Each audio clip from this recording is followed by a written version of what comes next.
இப்போ அடுத்த 7 தினங்களுக்கான வானிலை எப்படி இருக்கும் அப்படின்னா 21 மற்றும் 22 இந்த தேதிகளில் பெரும்பாலான பகுதிகளில் மழை பெய்யும், இடி மின்னலுடன் கூடிய மழை பெய்யும் வாய்ப்பு உண்டு.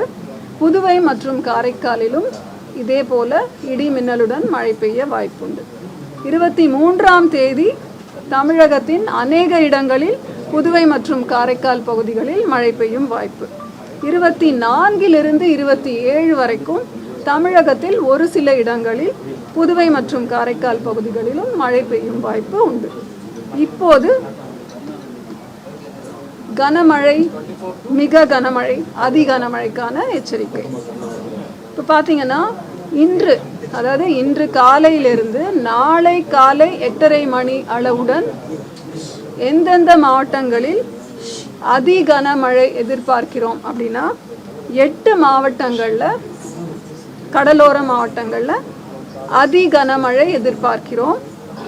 அதோடு கூட தமிழகத்தின் 8 மாவட்டங்கள் மற்றும் புதுவை மற்றும் காரைக்கால் பகுதிகள் 10 மாவட்டங்களில் மிக கனமழை எதிர்பார்க்கிறோம்.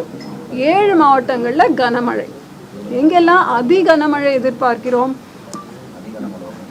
விழுப்புரம், கடலூர், மயிலாடுதுறை, காரைக்கால், புதுவை, அப்புறம் தஞ்சாவூர், நாகப்பட்டினம், புதுக்கோட்டை, ராமநாதபுரம். இதில் இந்த 8 மாவட்டங்கள் கூட புதுச்சேரி மற்றும் காரைக்காலும் சொல்லிட்டேன். நாளை பார்த்தீங்கன்னா 4 மாவட்டங்களில் அதி கனமழை சொல்லியிருக்கோம் புதுச்சேரியோடு. 11 மாவட்டங்கள் மிக கனமழை மற்றும் காரைக்கால். 6 மாவட்டங்களில் கனமழை. எந்த 4 மாவட்டங்கள் அதி கனமழை எதிர்பார்க்கிறோம் 22ஆம் தேதி அக்டோபர்னு சொன்னீங்கன்னா செங்கல்பட்டு, விழுப்புரம், கடலூர், மயிலாடுதுறை மற்றும் காரைக்கால், புதுச்சேரி. சென்னையை பொறுத்தவரை கேட்டிங்கன்னா சென்னைக்கு 21 மற்றும் 22ஆம் தேதி நம்ம மிக கனமழை எச்சரிக்கை தந்திருக்கிறோம். 23ஆம் தேதி 5 மாவட்டங்களுக்கு மிக கனமழையும் 6 மாவட்டங்கள் மற்றும் புதுச்சேரிக்கு கனமழை எச்சரிக்கையும் தந்திருக்கிறோம். அப்புறம் 24ஆம் தேதி ஒரு 6 மாவட்டங்கள், மலை மாவட்டங்கள், நீலகிரி, கோவை, ஈரோடு மற்றும் கிருஷ்ணகிரி, தருமபுரி, சேலம் கனமழை எதிர்பார்க்கிறோம். ஸோ 4 நாட்களுக்கு இந்த மழைப்பதிவு குறித்து ஒரு தகவல். அது மீனவர்கள் முதலாம் அறிவுறுத்தல் 21ஆம் தேதி காலைக்குள்ள ஆழ்கடலிலிருந்து வராத மீனவர்கள் உடனடியாக கரைக்கு திரும்புமாறு அறிவுறுத்தப்படுகிறார்கள்.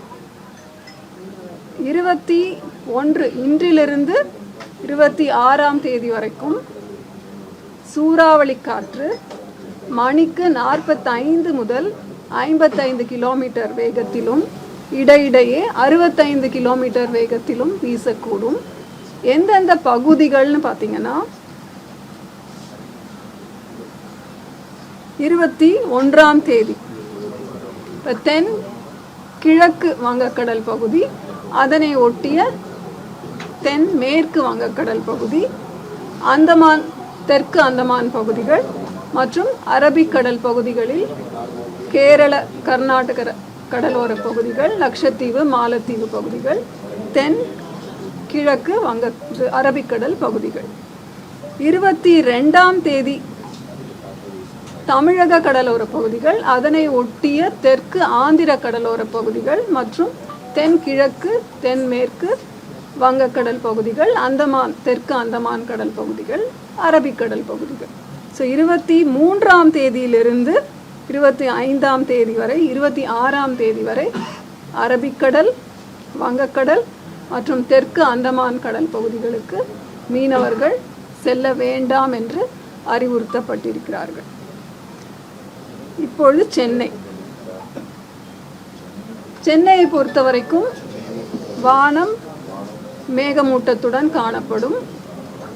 நகரின் ஒரு சில பகுதிகளில் கன முதல் மிக கனமழை எதிர்பார்க்கப்படுகிறது. அதிகபட்ச வெப்பநிலை 28 ஒட்டியும் 28 டிகிரி செல்சியஸை ஒட்டியும், குறைந்தபட்ச வெப்பநிலை 24 லிருந்து 25 டிகிரி செல்சியஸை ஒட்டியும் இருக்கக்கூடும்.